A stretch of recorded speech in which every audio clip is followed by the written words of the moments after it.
नमो नमः। भवतां सर्वेषां स्वागतम। विद्यार्थियों, आप सभी का स्वागत है संस्कृत कक्षा में। और आज हम आपसे चर्चा करने जा रहे हैं बीए भाग प्रथम के पाठ्यक्रम में सम्मिलित स्वप्न वासवदत्तम के चतुर्थ अंक के बारे में।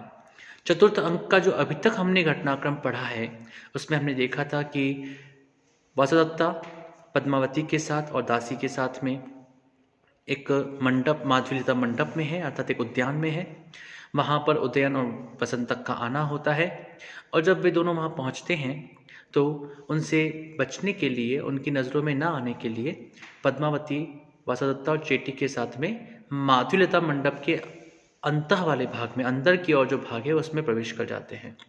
उदयन और वसंतक बाहर बैठ जाते हैं और बाहर बैठ कर के वसंतक जो है वह प्रश्न करता है कि आपको वासुदत्ता अधिक प्रिय थी या पद्मावती।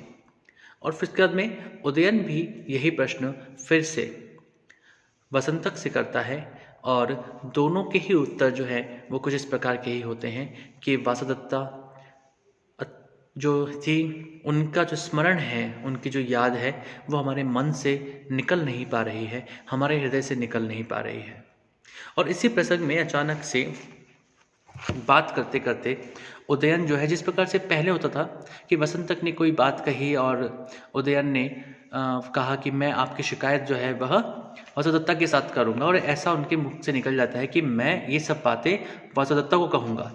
और तभी विदूषक अचानक से कहता है, अविहा वासवदत्ता, हाय वासवदत्ता, कुत्र वासवदत्ता, कहाँ है वासवदत्ता, चिरात खलु उपरता वासवदत्ता। हे महाराज, वासवदत्ता तो बहुत पहले ही मर चुकी हैं। और राजा ये सब सुन करके और उस सब को स्मरण करते हुए सविषादम, दुख के साथ में, अत्यधिक विषाद के साथ में कहते हैं, एवं उपरता वासवदत्ता, अरे क्या वासवदत्ता चली गई हैं। और उनको एक तरह से वो इस ख्यालों में खो जाते हैं जिससे कि उनको लगता है कि शायद वासवदत्ता अभी भी जीवित है। और इस दुख के साथ में उनके जो भाव हैं वे भाव इस प्रकार से एक श्लोक के द्वारा वर्णित किए गए हैं, महाकवि भास के द्वारा। श्लोक कुछ इस प्रकार से है, यह चतुर्थ अंक का छठा श्लोक है और श्लोक में लिखा गया है, अनेन परिहासेन व्याक्षितम मे मनस्त्वया ततो वाणी तथैवेवं पूर्वाभ्यासेन निःसृता। अनेन परिहासेन व्याक्षिप्तं मे मनस्त्वया ततो वाणी तथैवैवं पूर्वाभ्यासेन निःसृता। वे कहते हैं कि अनेन परिहासेन, इसका अन्वय है अनेन परिहासेन मे मनः त्वया व्याक्षिप्तम ततः इयं वाणी पूर्वाभ्यासेन तथैव निःसृता। जैसे कि कई बार होता है कि हम बातचीत में, परिहास में, जब हम आपस में मजाक कर रहे होते हैं तो कई बार हम ऐसी बातें कह देते हैं जो बातें उस समय पर है नहीं, लेकिन कभी पूर्व के काल में उस तरह की स्थितियां रही थी। और वैसा ही उदयन के साथ में हुआ है। वसंतक और उदयन के मध्य जो वार्तालाप था, उस वार्तालाप के अंदर अचानक से जो इस तरह का घटनाक्रम घटा, जिसमें इस तरह की बात हुई और जिस तरह से अचानक से उदयन ने कहा कि मैं तुम्हारी शिकायत जो है, ये बात जो है वह वासुदत्ता से कह दूंगा, तो ये क्यों हुआ उसी के स्पष्ट करते हुए कहते हैं कि अनेन परिहासेन, इस परिहास के द्वारा, आपस में इस मजाक के द्वारा, मे मनः, मेरा मन, त्वया, तुम्हारे द्वारा, व्याक्षिप्तम, इस प्रकार से व्याक्षिप्त, आक्षिप्त, व्याकुल कर दिया गया था कि ततः इयम वाणी, उसी कारण से इयम वाणी, यह वाणी, पूर्वाभ्यास है, जैसे पूर्व में अभ्यास था, पूर्व में हम इस तरह की बातें किया करते थे। तुम भी कई बार मेरी शिकायत करने की बात कहते थे कि मैं आपकी शिकायत वासुदत्ता से कर दूंगा, और मैं उदयन भी कई बार तुम्हारे बातों को, तुम्हारे क्रियाकलापों को वासुदत्ता से कहने की बात करता था। तो उसी पूर्वाभ्यास, उसी पूर्व अभ्यास के कारण से, तथैव, उसी प्रकार से यह वाणी, ये शब्द मेरे मुख से निकल गए। ये सब वार्तालाप जो चल रहा है, इसको वासुदत्ता भी सुन रही है, पद्मावती भी सुन रही है और वहाँ पर खड़ी दासी भी सुन रही है। और पद्मावती कहती हैं, रमणीय खलु कथा योगो नृशंसेन विसंवादितः। वे कहते हैं कि रमणीय खलु कथा योग, बहुत ही सुंदर कथा चल रही थी, बहुत सुंदर वार्तालाप चल रहा था, लेकिन अचानक से वसंतक ने जैसे ही वसुदत्ता को याद किया, तो यह जो कथा प्रसंग था, जो जिसके माध्यम से मैं और अधिक वसुदत्ता के बारे में, उदयन के बारे में, वसंतक के बारे में जान सकती थी, वह संवाद बिगड़ गया है, खत्म हो गया है, क्योंकि दोनों ही अत्यधिक विषाद में हैं, व्याकुलता की अवस्था में हैं। और उसी के पास खड़ी वसुदत्ता इस सब घटनाक्रम को लेकर के सोचती है, विचार करती है और आत्मकथन मन में ही कहती है, भवतु भवतु विश्वस्तास्मि। बस बस अब बहुत हो गया, मैं विश्वस्त हो गई हूँ, मैं आश्वस्त हो गई हूँ कि आप मुझसे इतना अधिक प्रेम करते थे। अहो प्रियम नाम ईदृशम वचनम अप्रत्यक्षम श्रूयते। हे ईश्वर, मैं मानती हूँ कि मैं अत्यधिक कष्ट में हूँ, मैं अपने पति से दूर हूँ, लेकिन आज पति के मुख से इन वचनों को सुन करके मैं अत्यधिक सौभाग्यशाली अनुभव कर रही हूँ। इस अप्रत्यक्ष रूप से जो शब्द मुझे सुनाई दे रहे हैं वो मुझे अत्यधिक प्रिय हैं, और ऐसे वाक्य जो मैं परोक्ष रूप में सुन रही हूँ मुझे बहुत प्रिय हैं। इस प्रकार की बातों को सुनना परोक्ष रूप में शायद मैंने कभी चिंतन भी नहीं किया होगा, लेकिन आज मुझे मेरे से जो स्नेह है उदयन का, वह स्नेह बहुत ही स्पष्टता के साथ में, बहुत ही सादगी के साथ में और अनायास ही मुझे प्राप्त हो रहा है। मैं ईश्वर का उसके लिए बहुत बहुत धन्यवाद देती हूँ, मैं ईश्वर का यह आशीर्वाद मानती हूँ। विदूषक फिर कहता है, धारयतु धारयतु भवान। हे राजा, आप अपने आप को धैर्य धारण करें, अनतिक्रमणीयो ही विधि। इस प्रकार से जो विधि ने हमारे साथ किया है, जो भाग्य ने हमारे साथ किया है, हम उस भाग्य का उल्लंघन नहीं कर सकते हैं।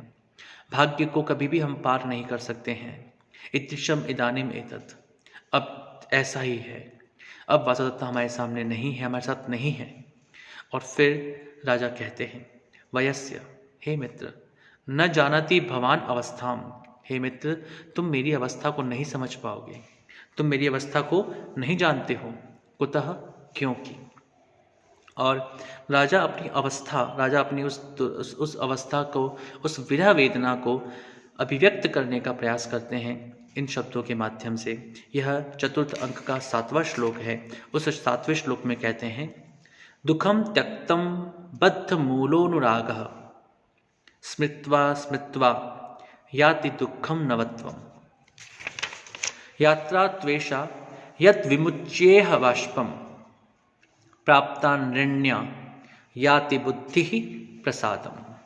तो वे यहाँ पर कहते हैं कि बद्ध मूलः अनुरागः त्यक्तुम दुखम स्मृत्वा स्मृत्वा दुखम नवत्वम याति तु एषा यात्रा यत् इह बाष्पम विमुच्य प्राप्ता नृण्या बुद्धि प्रसादम याति।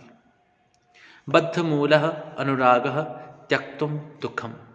वे कहते हैं कि बद्ध मूलः, जो सुदृढ़ता के साथ में मूल से युक्त, अर्थात हमारी जड़ों से बंधा हुआ है, जो प्रेम, जो राग, जो अनुराग हमारे अंदर तक, हृदय तक बंधा हुआ है, बांध करके चलने वाला है, उसको त्यक्तुम, उसको छोड़ना दुखम, बहुत कष्टकर होता है। हम सामान्य संबंधों को आसानी से छोड़ देते हैं, लेकिन वे संबंध जो कि हमारे हृदय की गहराइयों तक हमसे बंधे हुए होते हैं, उनको छोड़ना बहुत मुश्किल होता है, बहुत ही कष्टकारक होता है। वासुदत्ता और मेरा स्नेह और संबंध भी कुछ इस प्रकार का ही था। मैं वासुदत्ता से अत्यधिक प्रेम करता था, और मुझे पता है कि वासुदत्ता भी मुझसे अत्यधिक प्रेम करती थी। इसलिए उसका चला जाना, उसका मर जाना, उसका जल जाना मुझे आज भी अत्यधिक दुख देता है, अत्यधिक कष्ट देता है। फिर कहते हैं, स्मृत्वा स्मृत्वा दुखम नवत्वम याति। और बार बार स्मरण करके, बार बार उसे याद करके जो दुख है वह दुख भी नया हो जाता है, हरा हो जाता है। अर्थात मुझे वह जो दुख है, वह जो कष्ट है, उनकी जो याद है, जब भी मैं उनको याद करता हूँ, जब भी मैं उनको बार बार स्मरण करता हूँ, तो मेरा जो दुख है वह दुख और अधिक बढ़ जाता है, और अधिक फिर से नवीन हो जाता है। तो एषा यात्रा यत् इह बाष्पम विमुच्य प्राप्ता निर्ण्या बुद्धि प्रसादम याति। और एषा यात्रा, यह जो लोक व्यवहार है, इसमें लोगों का आना जाना चलता रहता है, अर्थात जन्म और मृत्यु का क्रम इसी प्रकार से चलता रहता है। यत् जो कि यह इस संसार में बाष्पम आंसुओं को विमुच्य छोड़ करके बहा करके बुद्धि ही बुद्धि को प्राप्ता निर्णया प्रियजन के प्रेम से मुक्ति पाकर प्रसादम याति निर्मल हो जाती है। वे यहाँ पर कहते हैं कि जो ये स्थिति है, यह स्थिति बड़ी ही विपरीत स्थिति है और इस विपरीत स्थिति में अपने आप को संभाल के रखना बड़ा ही मुश्किल होता है। और इसी के साथ साथ वे यहाँ पर स्पष्ट रूप से कहते हैं कि सुदृढ़ अनुराग को छोड़ना बहुत कठिन है। बार बार याद करने से दुख फिर से नया हो जाता है। यह तो ऐसा लोक व्यवहार ही है कि आंसू बहाकर मनुष्य ऋण से मुक्त हो जाता है। दुख कम होने से मन निर्मल हो जाता है। यदि हम अपने दुख को अपने ही अंदर रखेंगे तो हम अत्यधिक व्याकुलता का जीवन जिएंगे। अतः कभी कभी रो करके आंसू बहा करके हम अपने मन को, बुद्धि को निर्मल बना देते हैं। उस मन और बुद्धि में जो बोझ है, उस बोझ को दूर करने का प्रयास करते हैं। उस मन और बुद्धि को हल्का करने का प्रयास करते हैं। बस ऐसा ही मेरे साथ हो रहा है। और अब ये जो आंसू हैं, ये आंसू शायद थोड़ी देर तक और बहेंगे। मैं इन आंसुओं को रोक नहीं पा रहा हूँ। तो आज हमने यह छठा और सातवां श्लोक चतुर्थ अंक का पढ़ा। इसके आगे क्या होता है उसको हम अगले घटनाक्रम में, अगले वीडियो के साथ में आपके सम्मुख लेकर के आएंगे। तब तक के लिए नमो नमः, शुभम भवतु, पुनर्मिलामः।